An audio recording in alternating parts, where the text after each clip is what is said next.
बिस्मिल्लाहिर्रहमानिर्रहीम। अस्सलाम वालेकुम दोस्तों, एक नई वीडियो के साथ हाजिर हैं। चले अपनी वीडियो स्टार्ट करते हैं। पिछले साल यूक्रेन और रशिया की तरफ से कुछ खबरें सामने आई थी कि S-300 मिसाइल सिस्टम को सरफेस टू सरफेस रोल के अंदर इस्तेमाल किया जा रहा है। सबको पता है कि S-300 जो है वो एक सरफेस टू एयर मिसाइल है और उसको जहाज़ों को गिराने के लिए, क्रूज मिसाइल्स को गिराने के लिए या हवा के अंदर कोई भी चीज़ उड़ी हो उसको निशाना बनाने के लिए इस्तेमाल किया जाता है। लेकिन यूक्रेन और रशिया की जंग के अंदर S-300 मिसाइल सिस्टम को ज़मीनी टारगेट्स को निशाना बनाने के लिए भी इस्तेमाल किया गया। बाद में पता ये चला कि S-300 को तो डिज़ाइन ही इसी तरह से किया गया था कि अगर इसको किसी ज़मीनी टारगेट के ऊपर फेंकना पड़ जाए तो इसको यूज़ किया जा सकता है। अब खबर ये सामने आई है, बल्कि आप कह सकते हैं कि एक वीडियो सामने आई है जिसमें देखा जा सकता है कि यूक्रेनियंस ने S-200 मिसाइल सिस्टम्स को भी ज़मीनी टारगेट्स को निशाना बनाने के लिए इस्तेमाल करना शुरू कर दिया।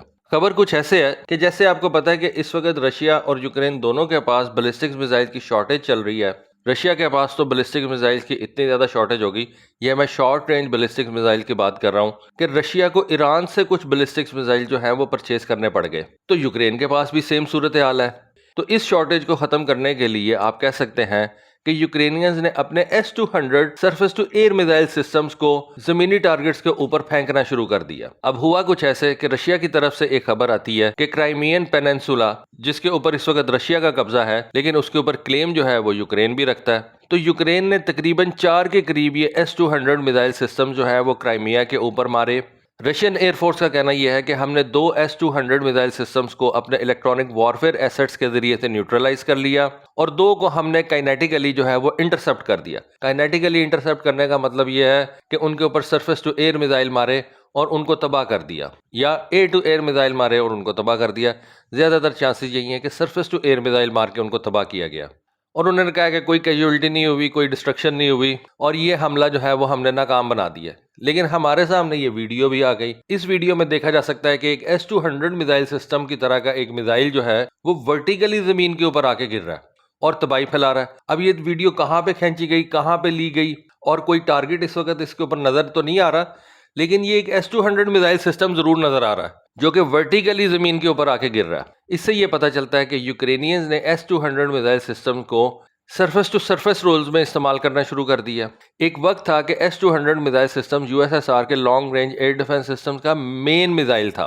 ये मैं 1990 की बात कर रहा हूँ। लेकिन फिर उसके बाद आपको पता है कि रशिया ने S-300 मिसाइल सिस्टम निकाल लिया, S-400 मिसाइल सिस्टम निकाल लिया। लेकिन S-200 की जो रेंज थी वो आज भी बड़ी ज़बरदस्त है।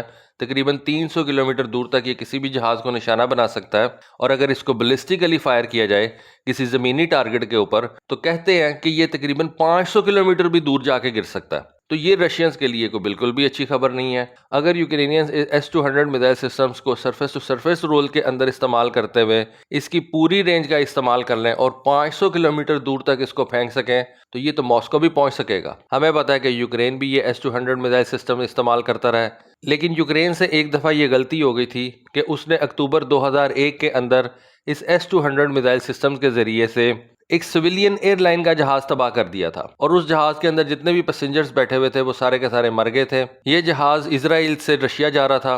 रास्ते में यूक्रेन के ऊपर से जब ये जहाज गुजर रहा था तो यूक्रेनियंस ने ये S-200 मिसाइल सिस्टम के जरिए से इस पैसेंजर जहाज को गिरा दिया।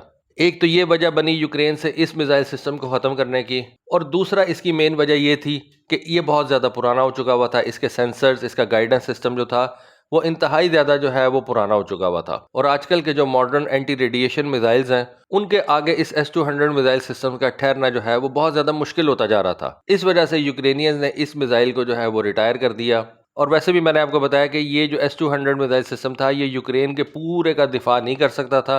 यूक्रेन के पास S-300 मिसाइल सिस्टम्स थे जो कि इसके मुकाबले में बहुत ज़्यादा बेहतर थे, रेंज के अंदर वो बहुत ज़्यादा बेहतर थे।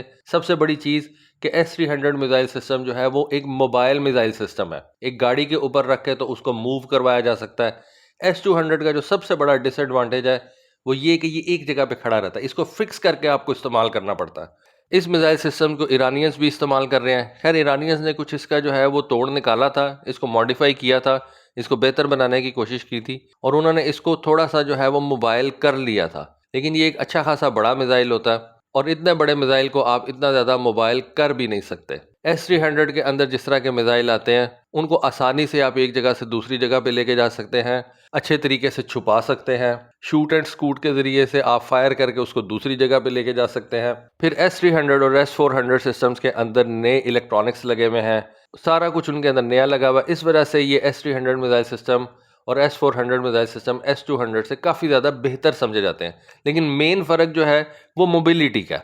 S-200 मिसाइल सिस्टम को आप बहुत ज़्यादा मोबाइल नहीं कर सकते। अब इस S-200 मिसाइल सिस्टम को अगर आप कहें कि इसको सरफेस टू सरफेस रोल के अंदर इस्तेमाल करना को बहुत बड़ी बात है, तो वेल मैं आपको ये बता दूं कि नॉर्थ कोरियंस इससे पहले ये काम कर चुके हैं। अभी पिछले साल 2022 में 2 नवंबर को उन्होंने साउथ कोरिया के ऊपर से एक ऐसा मिसाइल फायर किया जो कि साउथ कोरिया के नज़दीक जाके गिरा। साउथ कोरिया ने जब उस मिसाइल को रिकवर किया तो उनको ये पता चला कि ये तो एक S-200 मिसाइल सिस्टम है जिसको North Koreans as a surface to surface इस्तेमाल कर रहे हैं। तो साउथ कोरियंस के लिए वो मिसाइल को बहुत ज़्यादा इंपॉर्टेंस का नहीं था, क्योंकि आप एक गिरे हुए मिसाइल की डेब्री इसीलिए हासिल करना चाहते हैं कि आपको उस मिसाइल के बारे में कुछ पता चल सके। लेकिन S-200 मिसाइल सिस्टम इतना पुराना था कि उसकी सारी मालूमात जो है वो साउथ कोरिया या अमेरिकन के पास पहले से मौजूद थी।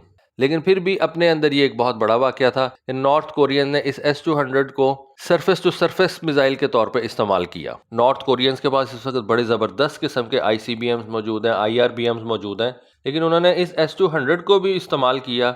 इससे क्या होता है, इससे आपका जो एडवर्सरी है उसको थोड़ा सा धचका लगता है कि अच्छा ये मिसाइल भी ये इस्तेमाल कर सकते हैं।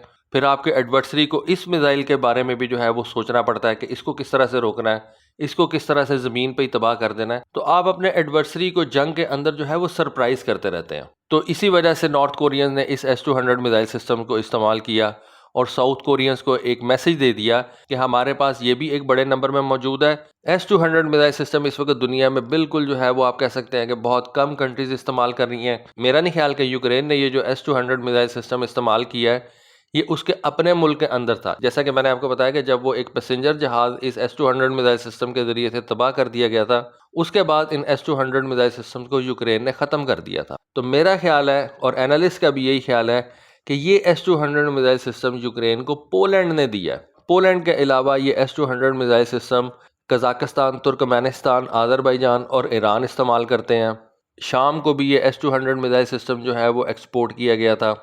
तो बहुत कम कंट्रीज़ इसको इस्तेमाल कर रहे हैं, लेकिन यूक्रेन ने इसको एक नए रोल के अंदर इस्तेमाल किया और रशियंस का कहना तो ये है कि हमने इस थ्रेट को न्यूट्रलाइज कर लिया है। लेकिन फिर भी ये एक बहुत बड़ी खबर बन के जो है वो सामने आया। तो दोस्तों ये थी आज की वीडियो, ये थी आज की इन्फॉर्मेशन। होपफुली आपको आज की वीडियो, आज की इन्फॉर्मेशन पसंद आई होगी। कमेंट सेक्शन में अपनी राय से ज़रूर आगाह कीजिएगा। आज के लिए बस इतना ही। Thank you. अल्लाह हाफिज़।